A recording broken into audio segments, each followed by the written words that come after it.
नमस्कार दोस्तों, आप देख रहे हैं हिस्ट्री वाला, जहां इतिहास के पन्नों से निकलते हैं वो रहस्य जो आपने कभी सुने नहीं होंगे। यहां आपको मिलेंगे ऐसे सच्चे किस्से जो आपको चौंकाने वाले हैं और पूरी तरह रोमांच से भरपूर हैं। तो जुड़िए हमारे साथ। तो सब्सक्राइब कीजिए चैनल को और बेल आइकन दबाना न भूलें ताकि कोई वीडियो आपसे मिस न हो जाए। तो चलिए शुरू करते हैं। दिल्ली और हरियाणा के पास एक जगह है, पानीपत। ये जगह अपने आप में ही ऐतिहासिक है, क्योंकि जब जब यहां पर लड़ाई हुई तब तब भारत का भाग्य बदल गया। पहली लड़ाई में बाबर ने इब्राहिम लोधी को हराकर मुगल सत्ता को स्थापित किया था। 1556 में जब दूसरी लड़ाई हुई तो अकबर ने हेमू को हराकर डूबती मुगल बादशाहत को दोबारा दिल्ली पर काबीज किया था। वहीं 1761 में अहमद शाह अब्दाली और मराठों की जंग हुई तो भारत का भाग्य अंग्रेजों के हाथ में चला गया। कहा जाता है कि मराठे नहीं हारते तो भारत पर किसी भी विदेशी ताकत का कब्जा नहीं होता। इस लड़ाई में मराठों की 3 बड़ी गलतियों की वजह से एक दिन में ही पानीपत की लड़ाई हार बैठे और अपनी बड़ी सेना से हाथ धो बैठे थे। तो आज मैं आपको पानीपत के लिसरे युद्ध की कहानी बताऊंगा, तो बने रहे हमारे साथ। 18वीं सदी का भारत। मुगल साम्राज्य अपनी आखिरी सांसें ले रहा था। दिल्ली की सल्तनत सिर्फ नाम की रह गई थी। सत्ता का असली खेल अब मराठों और अफगानों के बीच चल रहा था। पेशवा बालाजी बाजीराव की सेनाएं उत्तर भारत तक पहुंच चुकी थीं। मराठा साम्राज्य दिन ब दिन विस्तार कर रहा था। उधर अफगानिस्तान से एक नया तूफान भारत की ओर बढ़ रहा था। अहमद शाह अब्दाली, जिसे भारत में अहमद शाह दुर्रानी के नाम से जाना गया।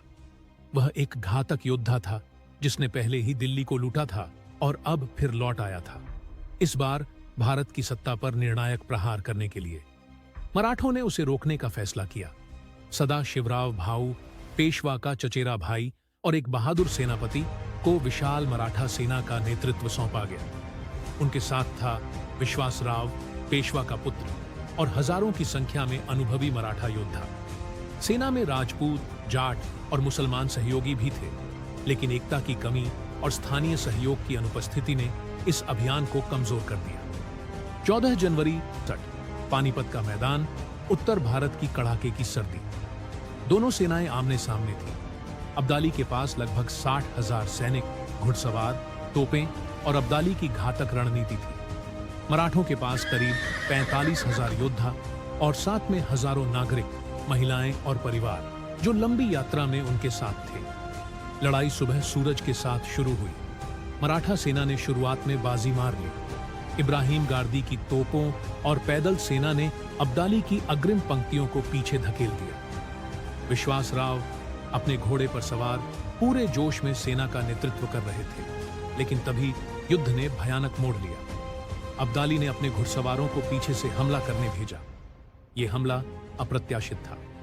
मराठा सेना, जो पहले ही भोजन, पानी और संसाधनों की कमी से जूझ रही थी, इस हमले के सामने टूटने लगी।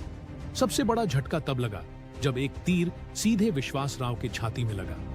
मराठा सेना का मनोबल एकदम टूट गया। यह देखकर सदाशिवराव भाऊ स्वयं युद्धभूमि में कूद पड़े, लेकिन भ्रम, शोर और अफरा तफरी में उनकी पहचान तक मिट गई। बचे हुए मराठा सैनिकों को बेरहमी से काटा गया। नदियों का पानी लाल हो गया। मैदान में लाशों के ढेर लग गए। औरतों और बच्चों तक को नहीं बख्शा गया। यह सिर्फ एक युद्ध नहीं था, यह एक नरसंहार था। अब्दाली जीत गया, लेकिन वह भी समझ गया कि यह जीत उसे भारी पड़ी है। उसका सपना था भारत में शासन करना, लेकिन इस भयानक युद्ध के बाद वह दिल्ली की गद्दी छोड़कर अफगानिस्तान लौट गया, हमेशा के लिए। उधर मराठा साम्राज्य को ऐसा धक्का लगा कि वर्षों तक वह संभल नहीं पाया। पेशवा बालाजी बाजीराव अपने बेटे की मौत की खबर सुनते ही टूट गए और कुछ महीनों बाद ही चल बसे। पानीपत का तीसरा युद्ध भारत के इतिहास की सबसे भयानक लड़ाइयों में से एक था। एक तरफ मराठों का साहस, दूरदर्शिता और संघर्ष था, दूसरी तरफ अब्दाली की क्रूर रणनीति, धोखेबाज सहयोगी और समय की मार। यह युद्ध बताता है कि युद्ध केवल हथियारों से नहीं, बल्कि योजना, समर्थन और भू राजनीति से जीते जाते हैं। यदि मराठों को स्थानीय राजाओं और आम जनता का पूरा समर्थन मिला होता तो शायद इतिहास कुछ और होता। तो मिलते हैं और एक नई वीडियो के साथ। तब तक के लिए धन्यवाद।